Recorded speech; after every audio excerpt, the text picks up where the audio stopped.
September brings fresh software updates from Samsung, but here's the twist. While Google has already launched its highly anticipated Pixel feature drop this quarter, Samsung is quietly rolling out essential security patches to its devices that often go unnoticed. But this is the part most people miss. These updates, although seemingly minor, play a crucial role in keeping devices secure and running smoothly, even if they lack flashy new features. Starting with the flagship Galaxy S23 series, Samsung has released their September updates. At first glance, these updates may seem modest. They mainly consist of security improvements without introducing new functionalities. Yet, their importance can't be overstated, especially in an age where security vulnerabilities can have significant consequences. Expect this rollout to expand soon, covering more Samsung phones as the month progresses.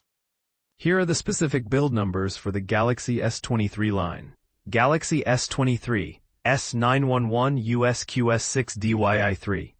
Galaxy S23 Plus, S916 USQS6 DYI3.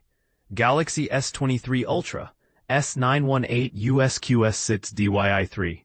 Galaxy S23 FE, 711 USQS6 DYH2. Samsung's wearables also received attention. The new software versions for the Galaxy Watch 6 range ensure that these devices stay optimized and secure. Whether you own a smaller 40mm version or the larger 44mm, there's an update for you. Similarly, the Galaxy Watch 6 Classic models, available in both 43mm and 47mm sizes, have also been updated.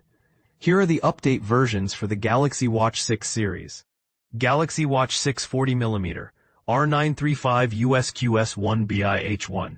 Galaxy Watch 6 44mm, R945 USQS1BIH1. Galaxy Watch 6 Classic 43mm, R955 USQS1BIH1. Galaxy Watch 6 Classic 47mm, R965 USQS1BIH1. Wondering how to get these updates? It's pretty straightforward. Head over. If the new software is available, simply hit download now and follow the prompts to install it. Here's where it might provoke some debate.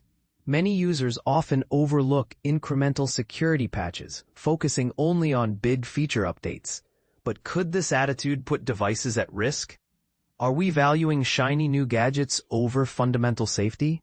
What do you think? Should Samsung do more to highlight the importance of these updates? Or should they be bundled with exciting features to grab attention? Drop your thoughts and let's discuss.